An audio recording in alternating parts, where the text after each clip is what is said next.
Jalan Salib Jumat Agung. Salib, Corona, dan pertobatan manusia. Dalam nama Bapa dan Putra dan Roh Kudus. Amin. Saudara dan saudari terkasih, kita berkumpul untuk melaksanakan ibadat Jalan Salib pada hari Jumat Agung ini.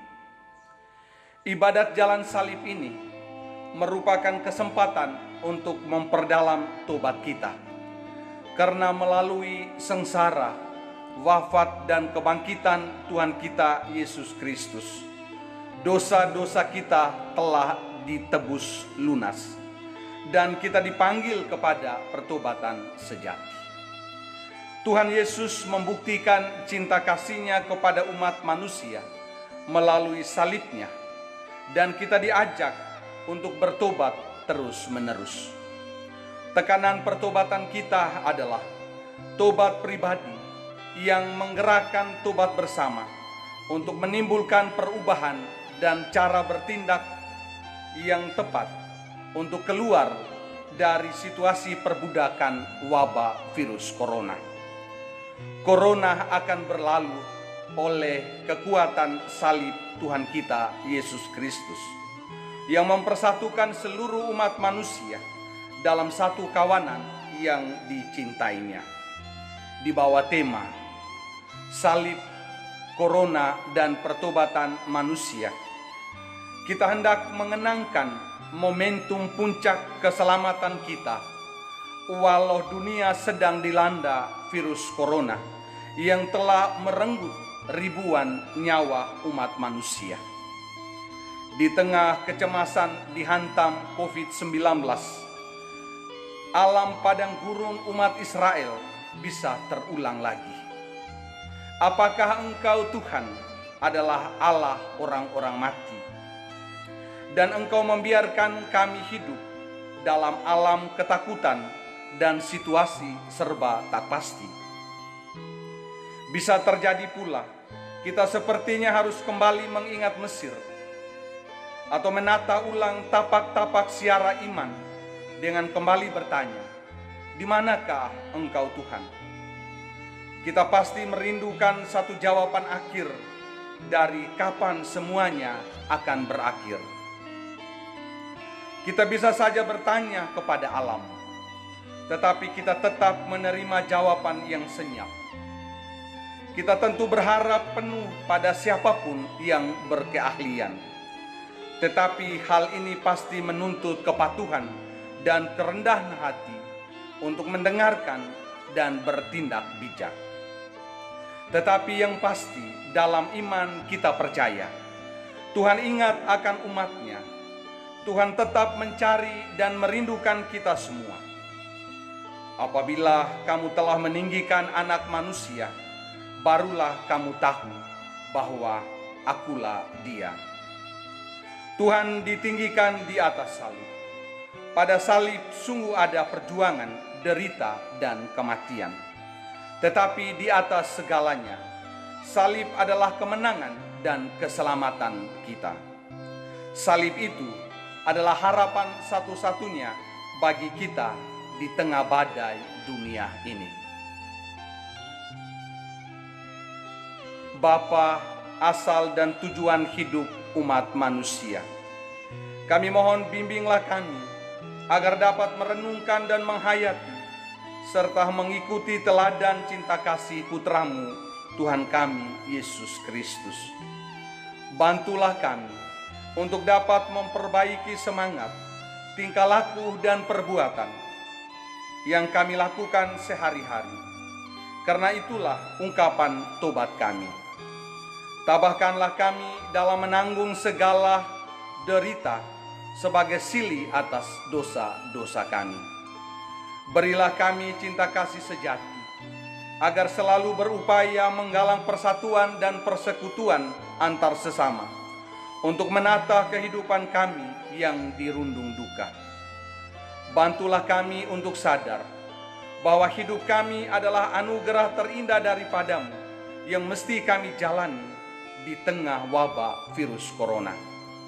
Engkau memanggil kami untuk beriman, sekalipun kadang kami seperti para murid yang tidak terlalu percaya kalau Engkau selalu hadir dan ikut campur tangan di dalam situasi kami.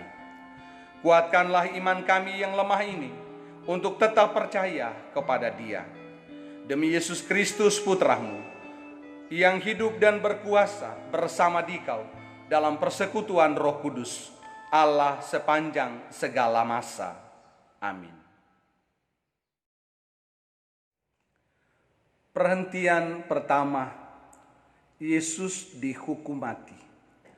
Kami menyembah sujud Dikau ya Kristus dan memuji Engkau, sebab dengan salib suci-Mu Engkau telah menebus dunia. Hidup atas dasar hukum yang membelenggu telah menjerat Tuhan Yesus. Pontius Pilatus menghakimi Yesus yang tidak bersalah. Pilatus sebenarnya tidak mendapatkan satu bukti apapun sebagai alasan untuk menghukum Tuhan Yesus. Tetapi konteks waktu itu adalah sidang rakyat. Karena ketidaktahuan dan ketidakmampuan Pilatus memahami maksud Tuhan Yesus, maka menuruti saja keinginan rakyat banyak yang telah terindoktrinasi maksud jahat dari para elit Yahudi untuk tuntutan nyawa melalui hukuman mati bagi Tuhan Yesus.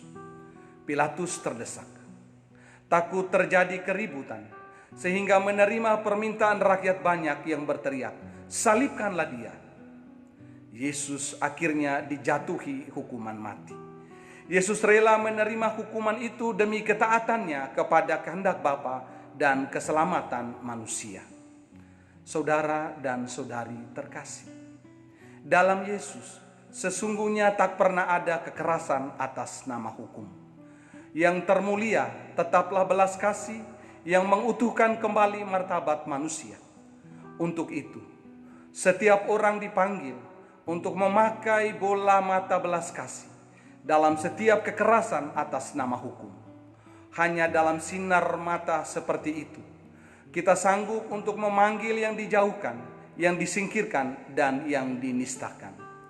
Dalam mata belas kasih, kita mampu membela hak orang benar yang dikalahkan di mata hukum karena ketidakadilan. Memang, dalam dunia ini semakin terasa berat dan sulit untuk melihat sesama dalam maaf, pengampunan, cinta, dan belas kasih Tuhan. Selalu ada orang yang menghakimi sesama secara tidak adil. Sabda Tuhan mengingatkan kita akan hal ini. Janganlah kamu menghakimi, maka kamu pun tidak akan dihakimi. Dan janganlah kamu menghukum, supaya kamu pun jangan dihukum. Di sini perlu ada kemurahan hati dalam diri kita. Yesus menghendaki agar manusia bermurah hati, sebab Allah adalah murah hati, tetapi tetap adil selamanya. Pada masa pandemik ini, kepastian dan keadilan hukum mesti ditegakkan. Penegakan hukum yang mengedepankan asas keadilan tidak dipolitisir untuk kepentingan kelompok dan golongan tertentu, sehingga rakyat banyak dikorbankan. Suatu pelaksanaan hukum secara baik dan benar di tengah pandemik ini terkait pemanfaatan dana untuk rakyat yang mengalami dampak langsung harus dijamin tepat sasaran dan minim korupsi, serta pelayanan kesehatan dan pembiayaan pengobatan pasien harus benar-benar berasaskan keadilan. Di tengah pandemi COVID-19, menjadi penting melakukan action yang mengedepankan semangat keadilan sosial bagi seluruh rakyat. Sebagaimana ajakan juru selamat, marilah kepadaku kamu semua yang letih lesu dan berbeban berat, aku akan memberikan kelegaan kepadamu. Dalam Yesus selalu ada pengharapan yang menyembuhkan bagi yang terluka oleh ketidakadilan, yang sakit hati karena tertindas, dan menyembuhkan kita semua dari penyakit yang mewabah di tengah dunia saat ini. Yesus yang memanggul salib, betapa luar biasanya kasih ilahi yang dilimpahkan atas kami, sehingga Engkau rela menerima hukuman yang tidak adil. Bantulah kami untuk bertobat dari tindakan menghakimi sesama dan berprasangka kepada sesama kami. Engkaulah Tuhan kami, kini dan sepanjang masa. Amin. Kasihanilah kami ya Tuhan, kasihanilah kami. Allah, ampuni kami orang berdosa. Perhentian kedua, Yesus memanggul salibnya. Kami menyembah sujud di Kau ya Kristus dan memuji Engkau, sebab dengan salib suci-Mu Engkau telah menebus dunia. Hukuman mati dengan cara disalibkan adalah putusan definitif bagi Yesus. Sebelum memanggul salibnya, Yesus dipermalukan dengan menggonta-gantikan pakaiannya, dimahkotai duri, dan diolok-olok sambil diludahi. Lalu Yesus dibawa keluar untuk memanggul salibnya. Dengan ketaatan yang tulus pada kehendak Bapa dan penuh rasa cinta kepada manusia, Yesus rela menerima hukuman yang berat itu. Ia memanggul salibnya dan berjalan menuju Golgota. Saudara dan saudari terkasih, belakangan ini waktu terasa berjalan amat lambat. Ini kenyataan. Ketika banyak orang hanya terduduk di rumah, stay at home, sambil terus memantau keadaan terkini dari media sosial tentang penyebaran virus corona. Bahkan hanya untuk keluar rumah, walau sebentar rasanya luar biasa cemas. Virus corona menyebar lebih cepat dari yang dibayangkan. Hanya semalam, virus itu telah menular dari manusia ke manusia.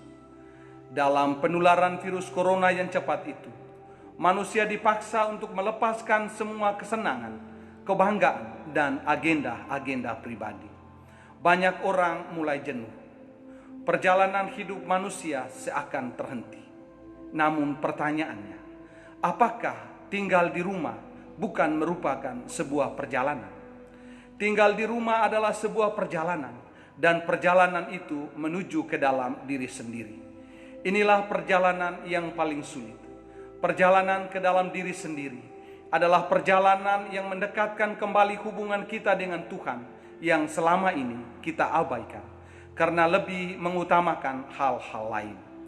Hari-hari ini, iman kita sedang diuji dan kita dipaksa untuk menghancurkan semua berhala kita dan membangun hubungan dengan Tuhan dan dengan keluarga. Tuhan itu baik. Di tengah-tengah situasi sulit ini, Dia ingin kita kembali bersekutu dengannya, melebihi apapun, dan Dia ingin kita mengetahui bahwa Dia sedang bekerja dan memulai musim yang baru bagi anak-anaknya. Tuhan tidak merancang kita untuk hancur. Maka lepaskanlah yang lain, temui Dia dalam tempat rahasianya dan dapatkan hatinya. Saudara-saudari terkasih, peristiwa pandemik saat ini mengingatkan kita akan keterbatasan kita. Apa yang telah dicapai umat manusia sangat maju, tetapi tidak mampu melawannya.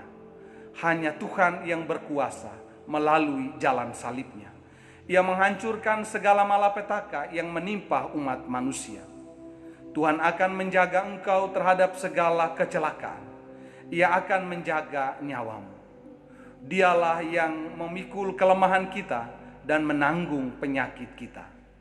Dia yang mengampuni segala kesalahan, yang menyembuhkan segala penyakitmu. Dalam pandemik virus corona, Allah sedang bekerja saat ini. Dia menguatkan umatnya untuk melewati masa-masa sulit ini dan mengubahnya menjadi kebaikan. Inilah hiburan kita.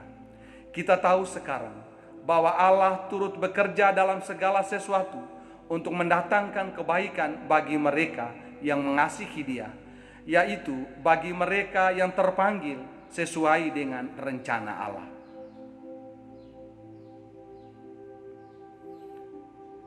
Tuhan Yesus Kristus, Engkau bersabda, makananmu adalah melakukan kehendak Bapa. Salibmu adalah bukti ketaatan kepada Bapa. Salibmu memang berat, namun lebih berat lagi karena ketidaksetiaan kami dalam menjalankan tugas dan tanggung jawab setiap hari. Berilah kami kekuatan untuk tulus, setia dan tekun dalam tugas dan tanggung jawab pada hari-hari ketika kami di rumah saja. Engkaulah sahabat kami, kini dan sepanjang masa. Amin. Kasihanilah kami ya Tuhan, kasihanilah kami. Allah, ampuni kami orang berdosa. Perhentian ketiga, Yesus jatuh yang pertama kali di bawah salib.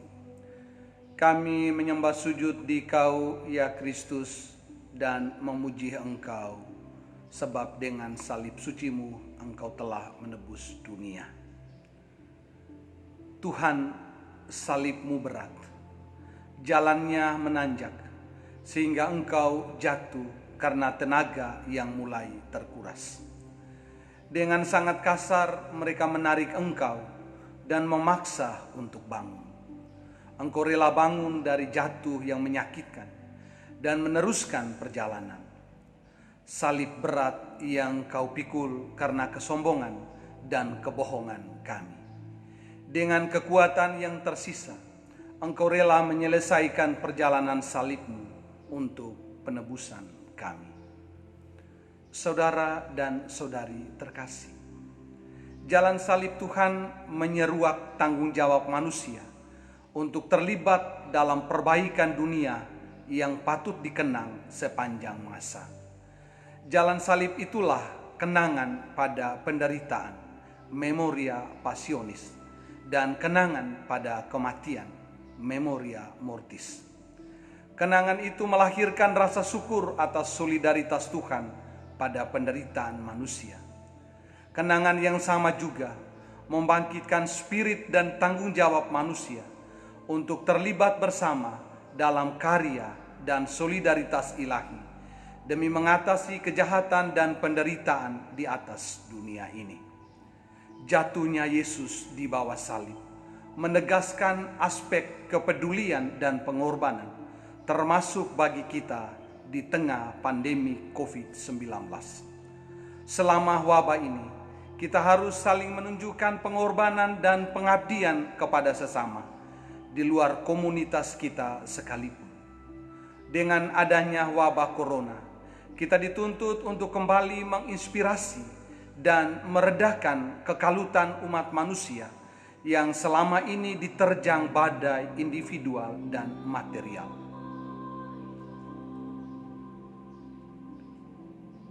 Ya Tuhan Yesus Kristus, jatuh adalah pengalaman yang sangat menyakitkan. Engkau bagaikan orang asing diperlakukan dengan sangat kasar. Luka-lukamu adalah akibat dari segala perilaku nafsu duniawi kami. Penghinaanmu adalah akibat dari keegoan kami. Kami mohon, bantulah kami untuk bangun dari setiap dosa, kesalahan, kelalaian, dan kemalasan kami.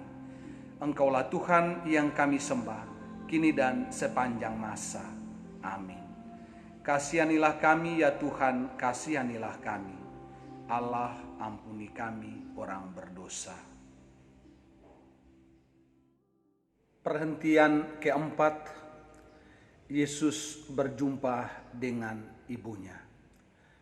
Kami menyembah sujud di Kau ya Kristus dan memuji Engkau, sebab dengan salib suci-Mu Engkau telah menebus dunia. Inilah perjumpaan yang sangat mengharukan. Ibu dan anak yang sedang menderita menyongsong maut berpapasan langsung. Di tengah-tengah penderitaan dan siksaan yang diterimanya, di tengah kesendirian karena murid-muridnya meninggalkannya, perjumpaan ini menumbuhkan kekuatan dan tenaga baru untuk menyelesaikan perjalanannya. Walaupun Bunda Maria seakan-akan tidak dapat berbuat apa-apa karena situasinya memang demikian. Namun dengan pandangan matanya yang penuh kasih, cukuplah menyejukkan hati Yesus dan memberikan kepadanya kekuatan baru untuk meneruskan perjalanannya. Kepedulian Bunda Maria memberi arti besar bagi Yesus untuk meneruskan perjuangannya. Ibunya tidak menahannya, tapi dengan tatapan kasihnya seolah menyatakan, "Teruslah perjuanganmu, ibu menyertai dan mendampingimu." Bunda Maria tetap setia dan bersatu dengan putranya dalam penderitaan. Saudara dan saudari terkasih, hubungan seorang ibu dengan anaknya adalah hubungan cinta kasih sejati. Ia akan sangat menderita apabila melihat anaknya sengsara namun tidak dapat berbuat apa-apa. Demikianlah halnya dengan pertemuan Ibu Maria dengan Yesus yang sedang memanggul salib itu. Ibu Maria hanya memandang dengan penuh kepasrahan untuk memberikan penghiburan dan kekuatan bagi Yesus. Pandangan penuh kasih ini telah menenteramkan hati dan memberikan kekuatan bagi Yesus untuk tetap tegar. Saudara dan saudari, pada saat ini kita pun dihadapkan pada suatu keadaan di mana anak-anak tidak bisa berbuat apa-apa atau menderita kehilangan ibu yang mati diserang corona. Di Italia misalnya, seorang bocah mencari ibunya di langit setelah ibunya meninggal karena corona. Banyak anak saat ini membutuhkan kehadiran seorang ibu. Bahkan ada anak yang tidak punya siapa-siapa lagi. Sementara itu, ada anak yang mempunyai ibu, tetapi ibunya tidak hadir seperti Bunda Maria. Ibunya sangat jahat, pergi meninggalkan anaknya untuk mencari kesenangan sendiri. Banyak ibu yang berhati jahat, tetapi ada banyak pula ibu yang berhati mulia seperti Bunda Maria. Pada perjumpaan Yesus dan ibunya Maria, kita pun didorong dengan cinta kasih yang murni seperti Bunda Maria untuk mampu berbuat sesuatu kepada orang yang membutuhkan perhatian, pertolongan, dan kehadiran kita. Maria adalah teladan kasih yang selalu hadir untuk orang lain dan jantungnya berdenyut bagi kita dalam ritme jalan salib kehidupan kita setiap hari. Saudara dan saudari, Paus Fransiskus mengingatkan kita dan mempercayakan kita kepada Bunda Maria dalam penderitaan dan kesedihan jutaan orang yang terkena dampak pandemi COVID-19 saat ini. Doa Paus Fransiskus di depan lukisan Maria Bunda Kasih Ilahi menjadi seruan paling merdu dari kita semua. Paus percaya Bunda Maria selalu ada bersama kita, berjalan bersama kita menuju kepada keselamatan. Bunda Maria, jangan mengabaikan permohonan kami yang sedang di dalam pencobaan, tetapi menjauhkan kami dari setiap mara bahaya. Kami mempercayakan diri kepadamu, kesehatan orang-orang sakit. Di bawah kayu salib, Engkau ikut serta dalam penderitaan Yesus dengan iman yang teguh. Maka bantulah kami, Bunda Cinta Kasih Ilahi, untuk segera bebas dari kejahatan virus. Kami mencari perlindungan kepadamu, ya Bunda Suci Allah. Jangan biarkan permohonan kami umat-Mu yang sedang dalam pencobaan ini, tetapi bebaskanlah kami dari segala mara bahaya, ya Perawan yang terberkati. Engkaulah Ibu kami selama-lamanya. Amin. Kasihanilah kami ya Tuhan, kasihanilah kami. Allah, ampuni kami orang berdosa. Perhentian kelima, Simon dari Kirene dipaksa memanggul salib Yesus.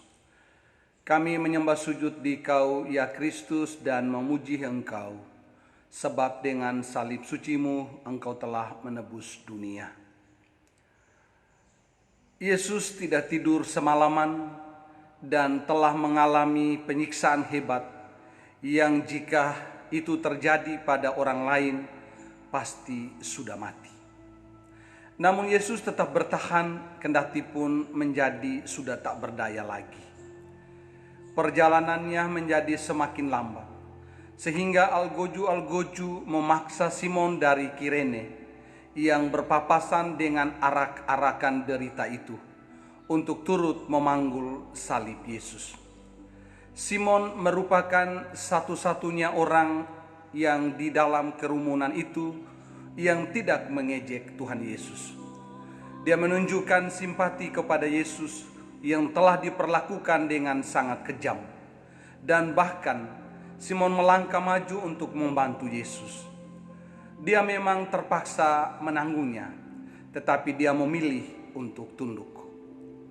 Fakta bahwa tidak ada yang ia katakan menunjukkan bahwa Simon menerima salib itu, menanggungnya tanpa merasa terbebani. Dia memikul salib itu.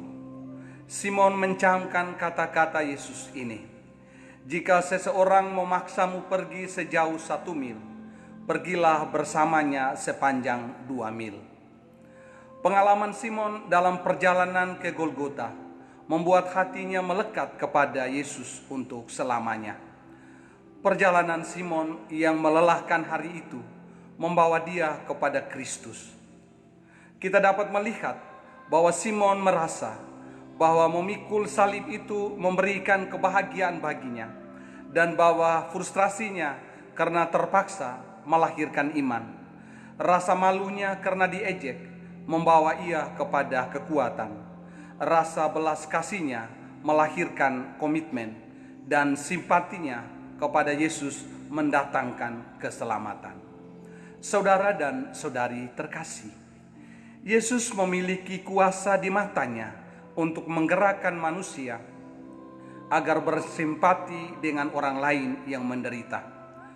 Tatapan cinta yang menggugah rasa belas kasih telah menggerakkan Simon untuk tidak memberontak pada kejadian yang tiba-tiba harus menimpa dirinya. Namun peristiwa itu menjadi salah satu peristiwa tindakan cinta terbesar sepanjang sejarah hidupnya. Kalau saja kita bisa seperti Simon, memilih untuk menanggung apa yang harus kita tanggung, maka tidak ada beban yang harus dipikul sendirian. Walaupun keadaan sering memaksa kita untuk menanggung beban, dan kita bisa memilih untuk menerimanya. Saudara-saudari terkasih, di tengah penderitaan dan duka karena virus corona, kita harus tetap mengasihi sesama, menerima beban penderitaan bersama ini untuk ditanggung bersama. Biarpun tingkat kematian dan ketakutan yang membayangi manusia, kita bangun solidaritas dan kesetiakawanan. Jangan biarkan keadaan yang sulit ini mengaburkan kasih dan solidaritas kita. Kasihilah sesamamu manusia seperti dirimu sendiri. Bertolong-tolonglah menanggung bebanmu, maka kamu memenuhi hukum Kristus. Kita menolong dan memberi bantuan kepada sesama yang mengalami dampak langsung dari wabah COVID-19.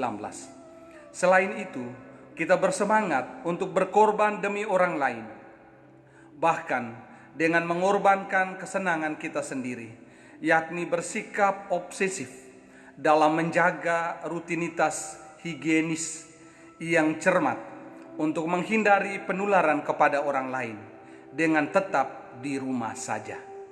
Apakah kita setia hingga akhir? Apakah sesungguhnya arti dari memikul salib bagi kita selama di rumah saja? Saudara dan saudari, banyak orang lebih peduli untuk membuat kisah tentang salib daripada yang mereka pelajari tentang apa artinya menanggung salib dalam hidup setiap hari. Belajarlah pada Simon.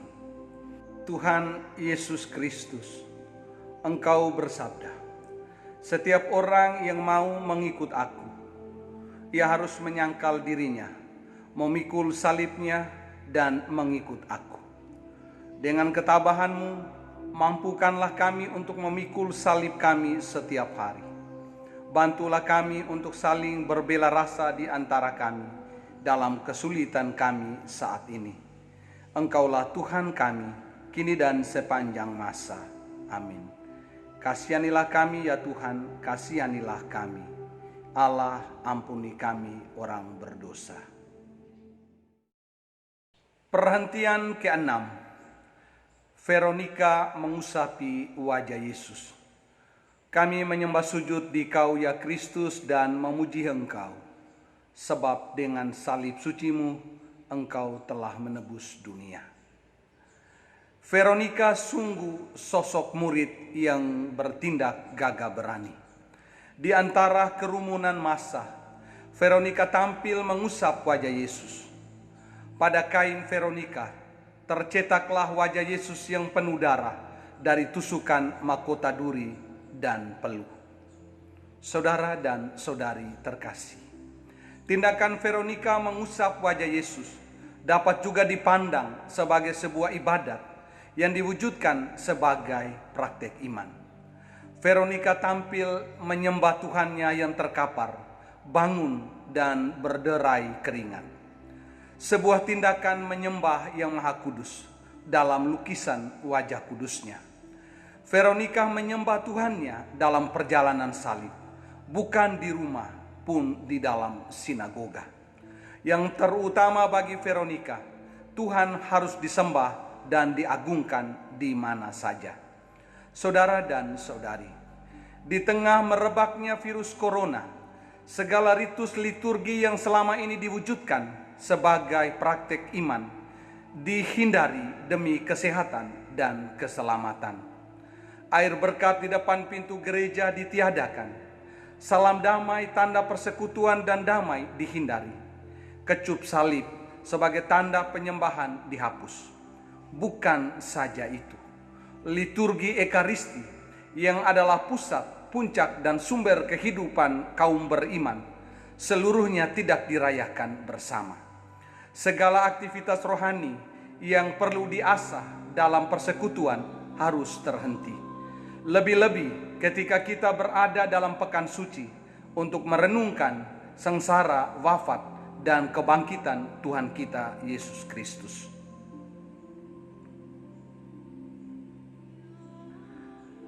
Virus corona seakan memanggil kita kembali untuk mempraktekkan kehidupan agama yang benar. Pada awal penciptaan, tidak ada bangunan keagamaan, namun sebuah taman yang indah menjadi tempat pertama berkomunikasi dengan Pencipta. Allah tidak tinggal dalam bangunan buatan manusia. Begitupun Yesus putranya menyendiri ke tempat yang sunyi untuk berdoa. Ia pergi ke gunung untuk berdoa, dan sepanjang malam ia terus berdoa kepada Allah. Yesus tidak berfokus pada bangunan fisik, tetapi pada ibadat sejati yang berasal dari hati yang tulus. Ia mengatakan bahwa para penyembah yang benar akan menyembah Bapa dengan roh dan kebenaran. Cara itu diwariskan ke awal hidup jemaat perdana. Mereka berkumpul, berdoa, saling berbagi dalam rumah. Rumah menjadi tempat pertama untuk berdoa atau beribadat bersama. Dengan ini, kita tidak perlu merasa sedih ketika kita tidak merayakan Ekaristi Kudus di dalam gereja secara bersama-sama. Kita adalah gereja yang hidup, yang senantiasa menyembah Tuhan di mana saja dan kapan saja. Dengan tekanannya, kita tidak mengubah perayaan sakramen menjadi perayaan sekular. Saudara dan saudari, lama sebelum dunia terpapar COVID-19, umat manusia menjadi sekular dan menyembah berhala. Pada kemajuan teknologi buatan tangannya sendiri, penyembahan berhala adalah kemurtatan yang sesungguhnya, yang menjauhkan manusia dari Allah.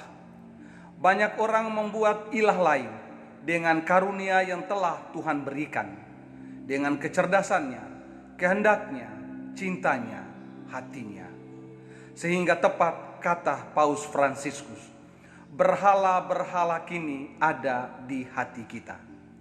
Kita berhala ketika kita enggan menyebut nama Allah karena malas berdoa dan misa. Kesempatan berdoa di rumah untuk kaum beriman adalah sebuah ibadat suci dan kerinduan untuk merayakannya dalam persekutuan. Namun untuk orang beragama yang kurang beriman, ini menjadi kesempatan untuk semakin larut dalam kesendirian dan kemalasan.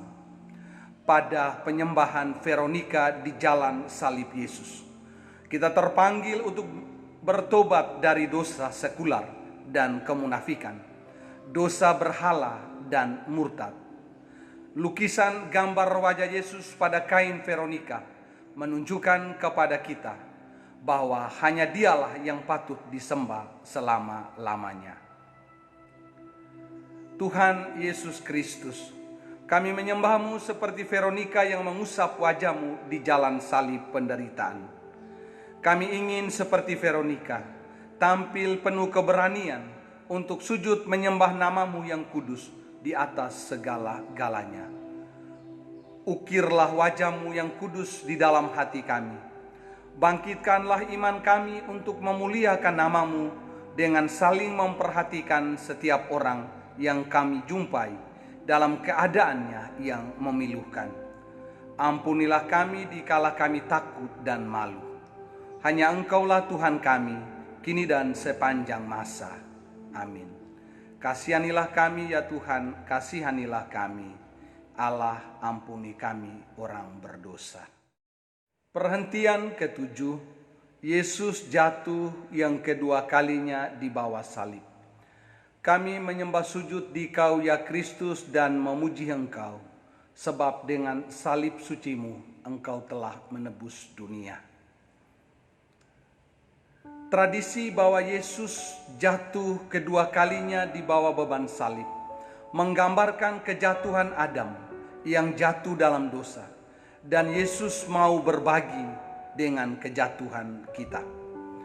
Sepanjang sejarah, kejatuhan manusia secara terus-menerus mengambil rupa yang baru.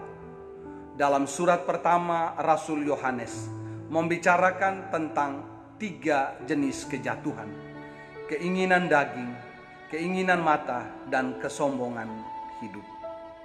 3 macam kejatuhan manusia ini setiap zaman berbeda rupa sesuai dengan akses dan penyimpangannya. Pada masa sekarang ada kejatuhan iman di mana ada banyak orang yang telah meninggalkan Tuhan. Ideologi besar yang tidak lagi percaya pada apapun, hanya mengapung melalui kehidupan yang di dalam upayanya menyingkirkan Allah dengan manusia untuk selamanya. Tetapi manusia kini tergeletak jatuh di tanah, diserang virus corona. Tetapi Tuhan yang bangun lagi dengan salib berat dan meneruskan perjalanan, rela menanggung beban dan kejatuhan kita lagi dan lagi untuk bertemu kita. Ia menatap kita, Ia menyentuh hati kita, Ia jatuh untuk mengangkat kita. Tuhan Yesus Kristus, Engkau telah memikul semua beban kami dan Engkau melanjutkan perjalanan untuk memikul kami. Beban kami telah membuat-Mu jatuh. Angkatlah kami, karena dari kami sendiri kami tidak bisa bangkit dari tanah. Bebaskan kami dari ikatan-ikatan nafsu. Gantikan hati kami yang membatu. Berikanlah kami hati manusia, hati yang mampu melihat. Sadarkan kami akan kehadiran-Mu. Jagalah agar kami tenang dan waspada, mampu melawan kekuatan-kekuatan jahat. Bantulah kami untuk mengenali kebutuhan materi dan rohani orang lain, dan memberikan mereka pertolongan yang mereka perlukan. Berilah kami harapan di setiap momen kegelapan, agar kami dapat membawa pengharapan-Mu kepada dunia saat ini. Engkaulah Tuhan kami, kini dan sepanjang masa. Amin. Kasihanilah kami ya Tuhan, kasihanilah kami. Allah, ampuni kami orang berdosa. Perhentian ke-8, Yesus menasihati wanita-wanita yang menangis. Kami menyembah sujud di Kau ya Kristus dan memuji Engkau, sebab dengan salib suci-Mu Engkau telah menebus dunia. Kisah pertemuan dengan perempuan-perempuan Yerusalem adalah sebuah gambaran situasi tobat yang Yesus kehendaki. Para perempuan yang menangisi itu berasal dari keluarga-keluarga yang berada dan menjadi golongan elit masyarakat Yahudi. Mereka biasa menghibur orang yang dihukum mati dengan menyediakan bagi orang itu minuman yang dapat meringankan penderitaannya. Situasi perjumpaan dengan Yesus justru berbeda. Bukan minuman yang mereka sajikan, melainkan air mata dan ratapan. Air mata dan ratapan itu timbul dari kesadaran diri bahwa Yesus tidak layak menerima hukuman dan penderitaan itu. Dia tidak bersalah. Dengan tangisan, mereka seakan menyerukan pembelaan kepada Yesus. Namun Yesus menegur mereka, "Hai wanita-wanita Yerusalem, jangan tangisi aku, melainkan tangisilah dirimu dan anak-anakmu." Saudara dan saudari terkasih, Yesus memanfaatkan pertemuan dengan wanita-wanita yang menangis untuk memberikan suatu pelajaran baru kepada kita yang berderai air mata, menangis karena sakit yang merenggut nyawa sesama kita saat ini. Yesus menegur kita, "Wahai manusia, jangan hanya tangisi duniamu yang sedang berduka oleh ribuan nyawa yang melayang terpapar virus corona, melainkan tangisilah kesombongan dan kecongkakan yang mendewa-dewakan kemewahan dan kenikmatan. Tangisilah kota-kotamu yang megah dan mewah yang dibangun oleh keserakahan dan dusta yang kini sunyi senyap dan berantakan. Akan tiba saatnya satu batu pun tidak akan dibiarkan terletak di atas batu yang lain. Wahai manusia, apakah engkau terus menangis?" Saudara dan saudari terkasih, tidak ada artinya air mata tanpa pertobatan. Air mata harus benar-benar menetes karena kesedihan terhadap diri sendiri yang telah jatuh dalam dosa. Penyesalan dan mohon ampun harus benar-benar lahir dari niat yang sejati untuk meyakini bahwa hanya kekuatan Tuhan sajalah yang mampu melestarikan hidup manusia. Hanya kasih Tuhan sajalah yang dapat menghapus air mata duka dunia saat ini. Tuhan Yesus yang Maha Rahim, kami bersyukur karena Engkau mengingatkan kami akan dosa kami. Buatlah kami dapat memenuhi amanat-Mu untuk berani meratapi dosa-dosa kami. Bantulah kami dengan rahmat-Mu untuk bangkit dari dosa kesombongan dan berhala serta kelemahan lainnya, dan mengusahakan hidup yang berkenan kepadamu. Hapuslah air mata duka dunia kami saat ini yang dilanda virus corona. Engkaulah Tuhan kami, kini dan sepanjang masa. Amin. Kasihanilah kami ya Tuhan, kasihanilah kami. Allah, ampuni kami orang berdosa. Perhentian ke-9. Yesus jatuh yang ketiga kalinya di bawah salib. Kami menyembah sujud di Kau ya Kristus dan memuji Engkau, sebab dengan salib suci-Mu Engkau telah menebus dunia. Untuk ketiga kalinya Yesus jatuh tersungkur. Jatuh kali ini lebih parah karena kerapuhan tubuh dan tenaga yang sudah terkuras habis. Namun Tuhan tidak menyerah begitu saja. Ia tetap berusaha untuk bangun lagi karena niatnya yang kuat, menyelesaikan perjalanan salibnya. Niat dan kehendak yang kuat menjadi sumber energi baru untuk berkanjang dalam penderitaan. Saudara dan saudari terkasih, di tengah situasi kelam saat ini, banyak orang nyaris putus asa. Hidup yang luluh lantak saat ini benar-benar membuat orang menjadi tak berdaya. Dalam ketakberdayaan ini, orang cenderung untuk bertanya, di manakah Allah? Kita seakan berteriak seperti Daud dalam Mazmur 38 ketika ia merasa sangat menderita karena penyakit yang ia alami. Aku kehabisan tenaga dan remu kerdam. Aku merintih karena degap-degup jantungku. Saudara dan saudari terkasih, apakah Allah diam saja dalam pandemik virus corona saat ini? Bahkan mungkin ada yang bertanya, adakah ini suatu hukuman dari Tuhan? Pertanyaan-pertanyaan ini wajar, teristimewa oleh mereka yang saat ini sedang berjuang antara hidup dan mati di rumah sakit. Juga oleh kita yang merasa terjebak di rumah saja dan mulai jenuh. Namun ini bukan hukuman, hanya satu isyarat agar kita mulai berbenah dan menyadari bahwa kita adalah makhluk yang lemah dan terbatas, yang membutuhkan pertolongan Tuhan dalam segala hal. Kita harus percaya bahwa Allah tidak pernah meninggalkan umatnya. Ia mengendalikan segala sesuatu dalam segala hal, pada masa lalu, masa kini, dan pada masa mendatang. Dan tidak ada sesuatu pun yang terjadi di luar kuasanya. Segala sesuatu yang terjadi, semua ada dalam kedaulatannya. Kita harus membuka akses untuk datang kepada Tuhan dan menaikkan doa-doa kita kepadanya. Firman-Nya mengatakan, doa orang yang benar, bila dengan yakin didoakan, sangat besar kuasanya.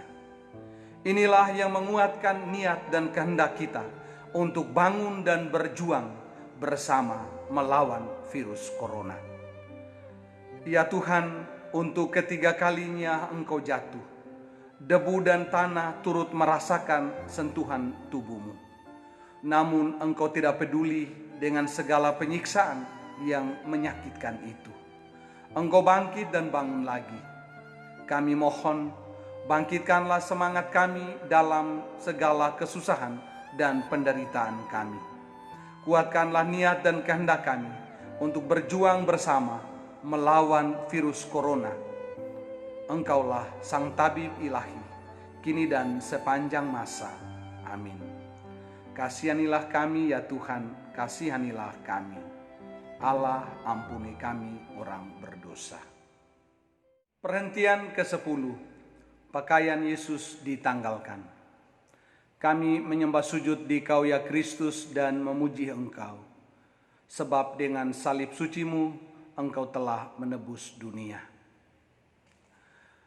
Pakaian Yesus adalah jubah tanpa jahitan, tetapi ditenun seluruhnya dari atas ke bawah.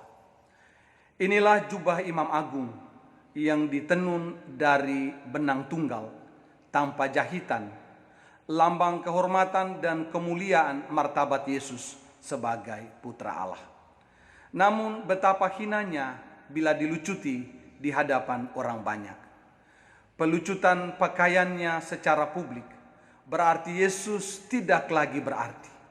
Ia hanyalah orang buangan, dibenci oleh semua. Dengan pelucutan itu, Yesus mengingatkan kita bahwa kita semua telah kehilangan pakaian pertama, yaitu kemuliaan Allah ketika manusia pertama diusir dari Taman Eden. Kemuliaan Allah telah hilang dari manusia yang sekarang berdiri telanjang dan terbuka, tak berpakaian dan malu. Yesus mengambil kondisi manusia yang jatuh itu dengan melewati semua kepahitan ini sebagai langkah penebusan kita. Saudara dan saudari terkasih, sekian sering kita menelanjangi diri sendiri dan menelanjangi sesama kita. Tubuh kita yang adalah bait Roh Kudus, tempat kemuliaan Allah, sering kita nodai dengan keinginan-keinginan daging. Modernisasi merelatifkan cara kita berpakaian yang sopan dan pantas. Di hadapan Tuhan banyak orang mempertontonkan pakaian yang lugas, tipis, dan transparan. Namun di tengah pandemi virus corona yang menghancurkan ini, orang mengenakan pakaian pelindung diri yang ampuh. Mungkin ada hikmah di balik pandemi virus corona. Betapa tidak, virus corona yang ditakuti itu telah mampu mengembalikan seluruh martabat manusia seutuhnya kembali pada jati diri manusia untuk tunduk beriman kepada Sang Penciptanya dan kembali pada akhlaknya yang mulia dan santun. Virus corona secara senyap telah berhasil menutup semua bar, diskotik, pub dansa, pergaulan bebas di kafe-kafe, tempat berjudi, tempat pelacuran, dan pusat kemaksiatan lainnya yang menelanjangi tubuh manusia. Hikmah virus corona membuat maksiat meredah. Mereka dipaksa menutup wajah dan auratnya secara sukarela dengan pakaian yang pantas. Mereka ketakutan dan berhenti berciuman, berdansa dan berkencan dengan lain jenis yang tidak halal dan juga LGBT sesama jenisnya. Dapatkah kita bertobat dari semuanya itu? Tuhan Yesus Kristus, kami bersyukur karena dengan dihinakan, Engkau telah memulihkan martabat kami yang cemar akibat dosa. Semoga kami mampu menjaga martabat kami yang luhur dan suci, serta menghindari hal-hal yang mencemari tubuh kami dan sesama kami. Kami mohon ampun, karena seringkali kami menelanjangi sesama dengan pikiran-pikiran yang jahat. Kami minta bantuan-Mu untuk membersihkan mata kami dari cara pandang yang mencemari hati oleh keinginan-keinginan daging. Kuatkanlah tekad kami untuk memiliki mata hati yang sanggup melihat segala sesuatu sebagai anugerah terindah-Mu, sehingga menerima segala yang indah itu demi kebahagiaan sendiri dan sesama kami. Engkaulah Tuhan kami, kini dan sepanjang masa. Amin. Kasihanilah kami ya Tuhan, kasihanilah kami. Allah, ampuni kami orang berdosa. Perhentian ke-11. Yesus dipaku pada kayu salib. Kami menyembah sujud di Kau ya Kristus dan memuji Engkau, sebab dengan salib suci-Mu Engkau telah menebus dunia. Algojo mencampakkan Yesus ke tanah. Mereka memakunya di salib. Seluruh tubuhnya disiksa, kaki dan tangannya ditembusi dengan paku. Namun Yesus dengan nikmatnya merasakan seluruh rasa sakit akibat penyaliban itu. Di atas kepalanya terpasang tulisan, "Inilah Yesus dari Nazaret, Raja orang Yahudi." Banyak orang yang berjalan lewat menggeleng-gelengkan kepala, menghina dan mengolok-olok Dia. Mereka lalu berteriak penuh amarah sambil menegakkan salib itu. Dengan demikian terpenuhilah firman-Nya, "Bila Aku sudah ditinggikan dari bumi, Aku akan menarik segala sesuatu kepadaku." Saudara dan saudari terkasih, pada perhentian ini, marilah kita berhenti sejenak di hadapan gambaran rasa sakit Tuhan Yesus, di hadapan penderitaan Putra Allah. Marilah kita memandang Dia yang tersalib. Marilah kita mencoba melihat wajah-Nya dalam orang-orang yang sedang menderita di sekitar kita. Selagi kita berdiri di hadapan Tuhan yang terhukum, yang tidak menggunakan kekuatannya untuk turun dari salib, tetapi menerima penderitaannya sampai akhir demi keselamatan kita. Mari kita memaku diri kita kepadanya, menolak godaan untuk tidak mengejek Tuhan yang tersalib, seperti orang-orang yang berjalan lewat, seperti imam-imam kepala dan tua-tua bangsa Yahudi dan para ahli Taurat. Tuhan menderita karena kesombongan kita dan ketidakpercayaan kita pada karya keselamatannya. Kita mengira kita mampu menyelamatkan hidup kita sendiri. Apa kenyataannya? Baru terpapar virus corona beberapa bulan ini, segala kemampuan manusia kocar-kacir. Atas ketidakberdayaan ini, di hadapan Tuhan yang tersalib, kita menyembah keagungan kasih-Nya, karena Dia berjanji akan menarik kita semua kepadanya. Di bawah salib Yesus, virus corona akan lenyap. Sebab kasih setia Allah tidak akan pernah lepas dari hidup manusia, seberapapun besar penderitaan yang menimpa manusia. Serentak dengan itu, marilah di bawah kaki salib Tuhan, kita memetik hikmah virus corona. Virus corona mempermalukan orang-orang yang sombong anti Tuhan dan menunjukkan kepada mereka kerapuan kekuasaan dunia yang semu dan lemah tak berdaya melawan takdirnya. Wabah virus corona telah mengembalikan kesadaran manusia untuk kembali percaya kepada Tuhan dan menemukan jati dirinya sebagai makhluk yang rapuh melawan makhluk bernama virus corona yang tidak tampak dilihat mata, yang memaksa mereka harus berserah diri dan berdoa memohon perlindungan Tuhannya. Virus corona telah membuat orang menjadi rajin berdoa, memohon, meminta pengampunan, dan meninggalkan dosa serta kesalahan mereka. Corona telah memulihkan umat manusia ke dalam ibadatnya yang sejati dari berhala, menyembah teknologi yang melambungkan impian mereka kepada Tuhan yang selalu hadir dalam hati masing-masing. Saudara dan saudari terkasih, hari ini kita sungguh menyadari bahwa kita hanya sekumpulan makhluk lemah tak berdaya tanpa uluran tangan keajaiban kekuasaan Tuhan. Kita tak dapat lagi mengandalkan logika bernalar semata ataupun kecanggihan kecerdasan teknologi manusia tanpa pertolongan dan bantuan dari Allah. Maka jangan mengutuk corona, karena umat manusia setelahnya akan segera sadar dan menjadi lebih baik dari sebelumnya. Inilah titik balik dan hikmah tersembunyi di balik wabah corona. Ya Tuhan Yesus Kristus, Engkau membiarkan dirimu dipaku. Engkau tidak berupaya untuk lari atau mengurangi penderitaanmu. Semoga kami tidak pernah lari dari apa yang telah menjadi panggilan kami.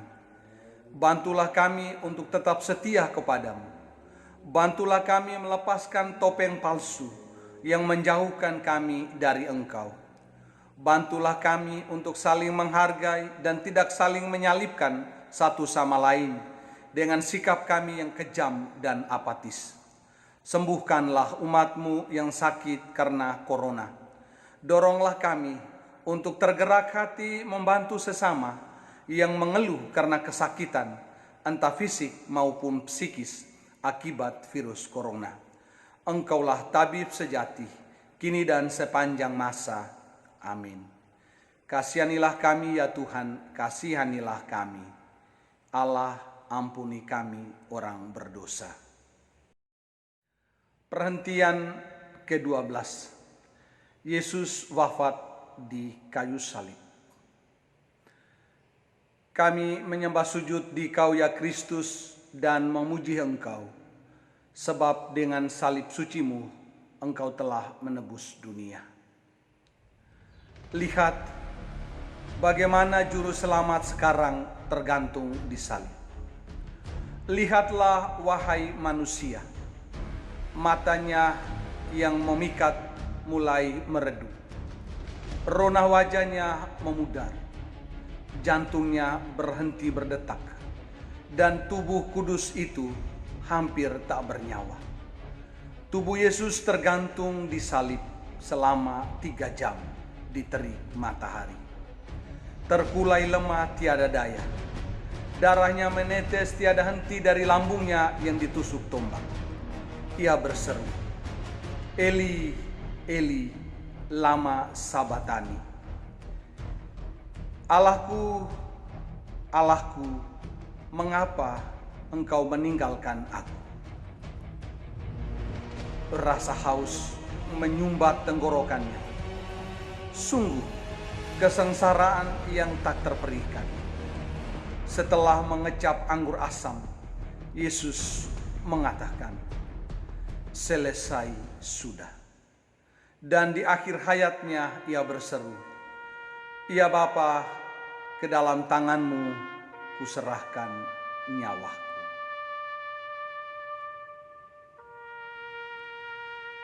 Wafat Yesus diikuti peristiwa alam yang sangat mengherankan. Langit gelap gulita, padahal saat itu baru sekitar pukul 3 sore. Tabir bait Allah terbelah dua dan kubur para kudus terbuka. Melihat tanda-tanda itu, komandan prajurit Roma berujar, sungguh ia anak Allah. Suasana sepi mencekam. Saudara dan saudari terkasih, suasana wafat Yesus yang mencekam menjawab semua penderitaan manusia dan menunjukkan bahwa Allah hadir dalam setiap penderitaan manusia.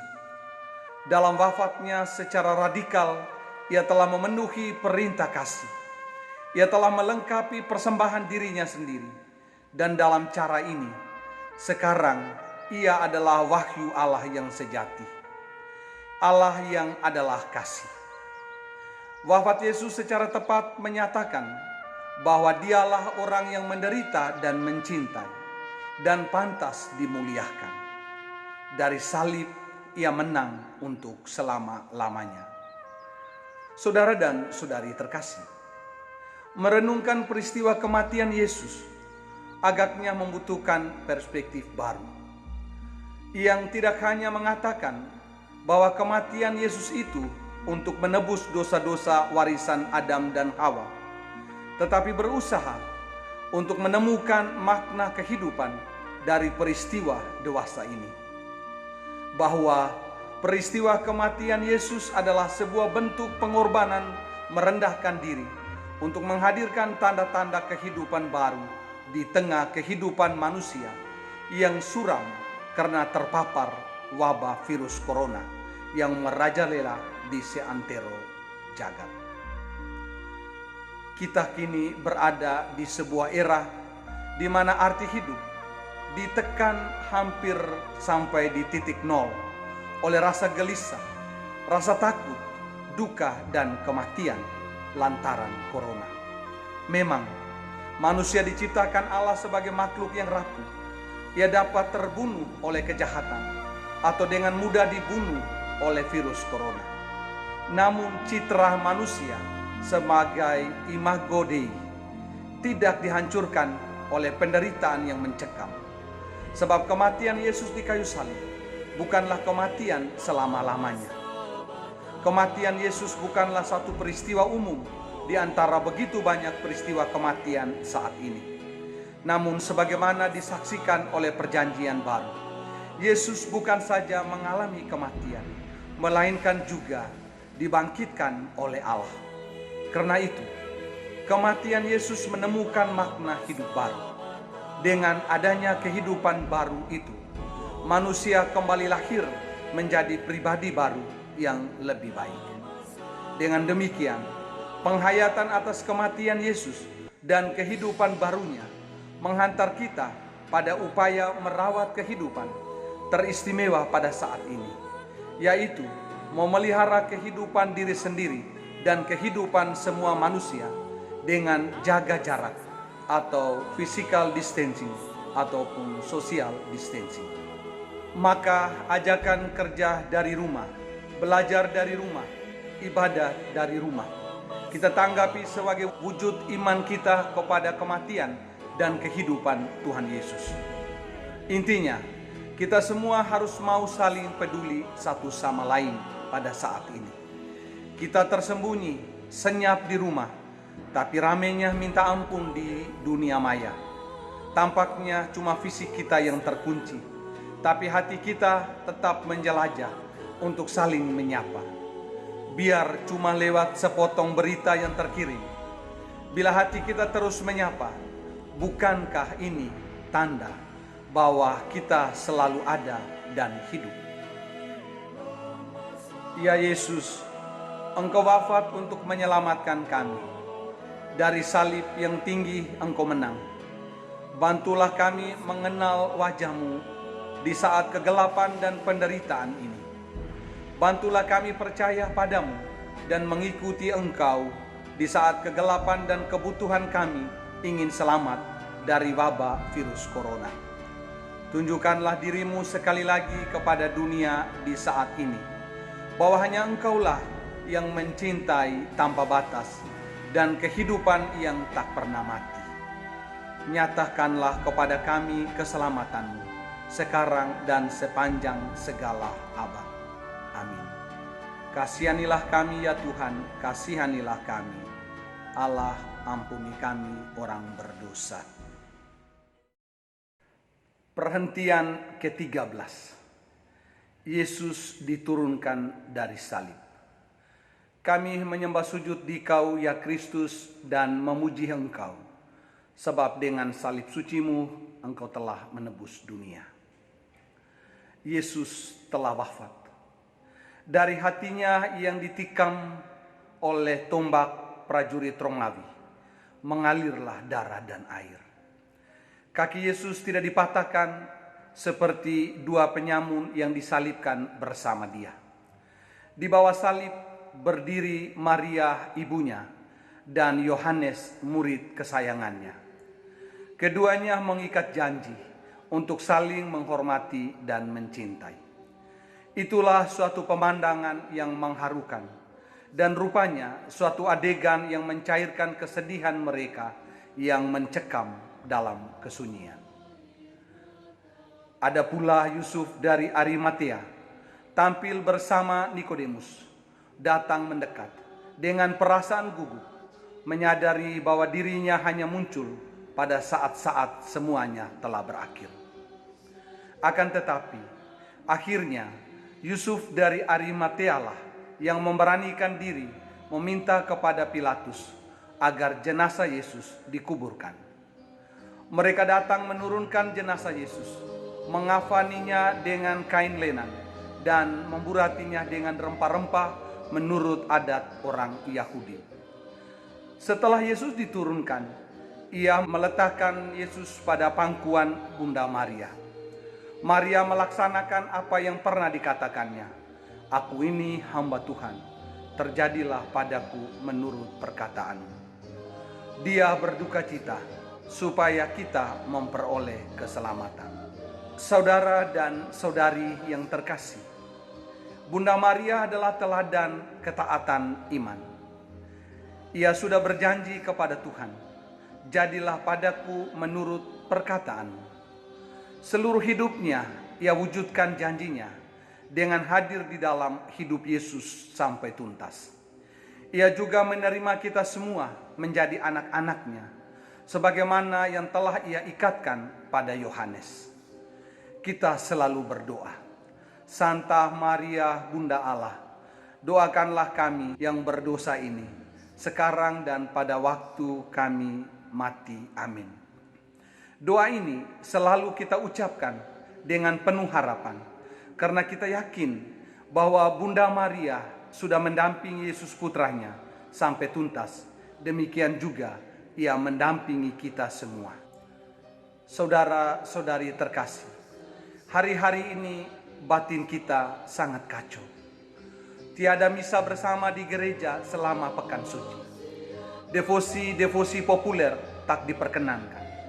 Semana Santa tanpa prosesi Tuan Ma di Tanah Nagi. Kita nyatanya sedang dibantai rasa duka nestapa, seperti Bunda berduka cita. Terasa bagaimana ya? Hari Minggu Palma, Kamis Putih, Jumat Agung, Sabtu Suci, dan Minggu Paskah tanpa misa bersama di gereja. Sadarilah, apapun terjadi, COVID-19 yang tengah mewabah ini menuntut kecerdasan rohani dan juga kecerdasan akal budi. Kita mesti tetap bercahaya dalam kerohanian pribadi, dalam doa dan pengharapan kokoh akan Tuhan. Sambil kita sadar pula, iman itu menuntut kepatuhan sosial demi kebaikan bersama. Ya Tuhan Yesus Kristus, di saat kegelapan ini, bantulah kami mengetahui bahwa Engkau masih di sini. Jangan meninggalkan kami ketika kami digoda untuk meninggalkan keyakinan kami. Berilah kami kesetiaan untuk bertahan di saat-saat kebingungan dan kasih yang siap memeluk Engkau di saat ketidakberdayaan oleh virus corona yang mematikan, seperti bundamu yang memelukmu di dadanya. Bantulah kami anak-anak, orang-orang muda, bapak dan ibu, serta kaum lansia, yang miskin maupun yang kaya, yang sederhana dan terpelajar, untuk melihat kehidupan baru yang tumbuh dari taman makam kebangkitan-Mu. Engkaulah Tuhan kami yang hidup sepanjang masa. Amin. Perhentian ke-14. Yesus dimakamkan. Kami menyembah sujud di Kau ya Kristus dan memuji Engkau, sebab dengan salib suci-Mu Engkau telah menebus dunia. Hati Maria bagai ujung tombak menikam kalbu, sebab putra tunggal di pangku berlumur darah tak bernyawa. Duka menyelimuti bumi, mengalami puncak pada rasa hati seorang bunda. Lekat di peluknya seolah tak ingin pupus pada akhir dari perjumpaan dalam duka yang mendalam. Namun Taurat mengisyaratkan jenazah harus dimakamkan sebelum malam tiba. Meski terburu-buru, dengan cara sederhana sekalipun, jenazah Yesus harus dimakamkan. Lebih dari itu, Maria yakin akan sabda putranya. Kalau biji gandum tidak jatuh ke tanah dan mati, ia tinggal sendirian. Namun bila ia mati, ia berbuah banyak. Yesus adalah biji gandum yang mati. Dari biji gandum yang mati ini, datanglah keberlimpahan roti yang akan bertahan sampai akhir dunia. Yesus adalah roti kehidupan yang dapat memuaskan rasa lapar semua manusia secara berlebihan dan menyediakan makanannya yang terdalam. Melalui salib dan kebangkitan, sabda Allah yang kekal menjadi daging dan roti bagi kita. Misteri Ekaristi telah bersinar pada saat pemakaman Tuhan Yesus. Saudara dan saudari terkasih, bagi kita yang percaya, makam bukanlah akhir dari siara. Yesus melalui pemakamannya sedang turun menyelamatkan dan memaklumkan warta gembira kepada jiwa-jiwa yang tertahan pada dunia orang mati. Di sanalah jiwa-jiwa orang jujur akan menantikan penebusan dalam pangkuan Abraham, akan dibebaskan Kristus Tuhan. Yesus memang dimakamkan, tetapi pada hari ketiga ia akan bangkit dari antara orang mati. Kuasa Bapalah yang akan membebaskannya dari alam maut. Dengan demikian, kematian Yesus tidak bisa dilepaskan dari kebangkitannya. Kebangkitan sebagai pemberitaan bermakna kehidupan. Ada sebuah proses transformatif yang didemonstrasikan Yesus melalui kematian dan kebangkitannya. Bahwa proses kematian sebagai bentuk peralihan hidup menuju ke kehidupan yang lain, yakni kebangkitan sebagai anak-anak Allah. Sebagai anak-anak Allah, kita mengimani kebangkitan Yesus sebagai ungkapan bahwa Dia memiliki kemampuan untuk mengatasi kejahatan dan penderitaan manusia, termasuk penderitaan dalam menghadapi virus corona yang paling menakutkan manusia pada saat ini. Kebangkitan Yesus merupakan bukti kemenangan daya cinta ilahi atas maut dengan memancarkan cahaya keagungan cinta itu untuk terlibat dalam perbaikan dunia yang dilanda wabah virus corona saat ini. Kebangkitan Kristus mengalahkan corona. Ya Yesus, Engkau telah melaksanakan kehendak Bapa dengan sempurna. Engkau telah mengorbankan dirimu sampai wafat di kayu salib demi keselamatan umat manusia. Engkau mengubah salib dari lambang kehinaan menjadi tanda kemenangan. Dan dengan kemenangan inilah Engkau mengangkat martabat manusia berdosa menjadi manusia baru. Kami mohon, bebaskanlah kami dari keterikatan diri dengan kefanaan dunia ini. Ampunilah dosa dan kesalahan kami, agar dengan hati yang baru kami mampu melewati saat-saat yang paling sulit ini. Terlebih ketika kami menghadapi wabah virus corona yang mengancam kesehatan dan keberadaan semua orang. Kami dengan rendah hati dan penuh keyakinan boleh mengharapkan perlindungan dan penyembuhan daripadamu. Sebab Engkaulah Tuhan dan Juru Selamat kami, yang hidup dan berkuasa sepanjang segala masa. Amin. Kasihanilah kami ya Tuhan, kasihanilah kami. Allah, ampuni kami orang berdosa. Ya Allah Bapa Maha Pengampun, kami telah merenungkan dengan iman misteri penderitaan Putra-Mu. Kuatkanlah kami agar mampu menghadapi tantangan zaman, bertahan dalam segala derita duniawi, dan kami pun mampu menghindari tawaran-tawaran duniawi yang berujung pada dosa dan maut, agar kelak kami dapat berbahagia bersama-Mu di sorga. Demi Kristus Tuhan yang hidup sepanjang segala masa. Amin. Tuhan bersamamu. Semoga salib Kristus senantiasa memberkati kita. Dalam nama Bapa dan Putra dan Roh Kudus. Amin.